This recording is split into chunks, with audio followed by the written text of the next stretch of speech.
27 сентябрьдә Хижри Рабигъл әүвәл аеның 12 көнендә шәһәр Булгарның Ак мәчетендә Мөхәммәд саллаллаһу алейхи ва сәлләмнең туган көненә багышланган Мәүлид ән-Нәби кичәсе үтте. Биредә бик күп шәрәфле кунаклар, алар арасында Татарстан Республикасы Дәүләт Киңәшчесе Минтимер Шәймиев, Татарстан мөфтие Камил хәзрәт Сәмигуллин, Татарстан Республикасы рәисе администрациясе җитәкчесе Әсгать Сафаров, Булгар Ислам академиясе ректоры Фәрхәт Хөснетдинов һәм башкалар бар иде. Татарстан мөфтие Камил хәзрәт Сәмигуллин катнашучыларны пәйгамбәребезнең туган көне билгеләп үтелүче мөбарәк ай Мәүлид аеның мөһимлеген ассызыклап үтте. Алхамдулиллаһи хадана лихаза ва ма кунна линахтадия лаула ан хадана Аллаһ. Лaqad jaa'at rusulu rabbina bil haqq. Sallu ala rasulina Muhammad. Sallu ala shafi'i dhunubina Muhammad. Sallu ala tabibi qulubina wa qurrati a'yunina Muhammad. Assalamu alaikum wa rahmatullahi wa barakatuh. Hörmətli Mintim Şəripovich, aksaqallarımız, həzrətlərimiz, din qardaşlarımız, barığızını da bu istələkli gün bilən qutlayım. Минтимер Шәймиев Мәүлид бәйрәменең зур тарихи җирлектә шәһәре Булгарда үтүен билгеләп, биредә торгызу эшләре алып бару, тарихи, мәдәни, дини ядкарларны саклау буенча алып барылган эшчәнлек турында сөйләде. Нинди җитешсезлекләр бар?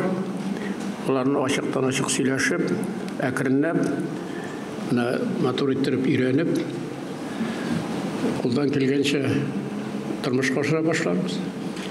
Инде буларны эшләгәнне калганын әкренләп эшләрбез. Без ярты юлда эшне калдыра торган егетләр түгел. Чөнки безнең әйткән лозунгыбыз бар, без булдырабыз.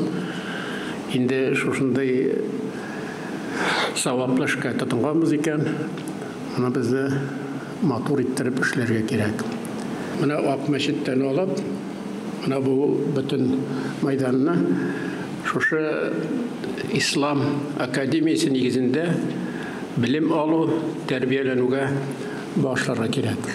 Мәүлид ән-Нәби бәйрәменең күркәм бизәге булып, татар мәкаме белән мәшһүр Мәүлид касидәсен уку торды. Моннан тыш мәҗлеснең яңалыгы булып, пәйгамбәребез Мөхәммәд саллаллаһу алейхи ва сәлләм нәселеннән булган Сәйид Дәүд Сөйнов башкаруында нәшидләр һәм мөнәҗәтләр яңгырады.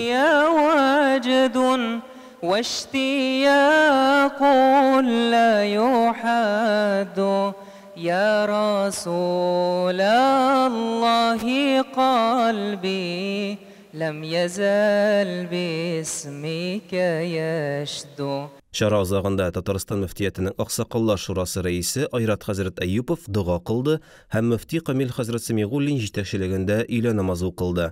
Аннары кунаклар арт-симпозиум һәм Мәүлид уңаеннан оештырылган концерт карады. Исегезгә төшерәбез, быел 15 сентябрьдә кояш баеганнан соң Хижри календар буенча Рабигъл әүвәл ае башланды. Бу ай пәйгамбәребез Мөхәммәд саллаллаһу алейхи ва сәлләм туган ай.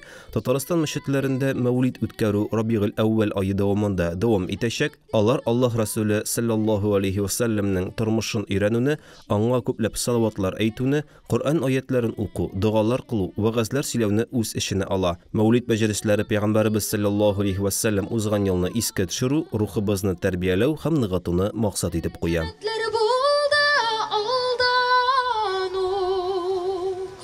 Ул Раббигөл әүвәл аенда иде, 12 кичә душәмбе.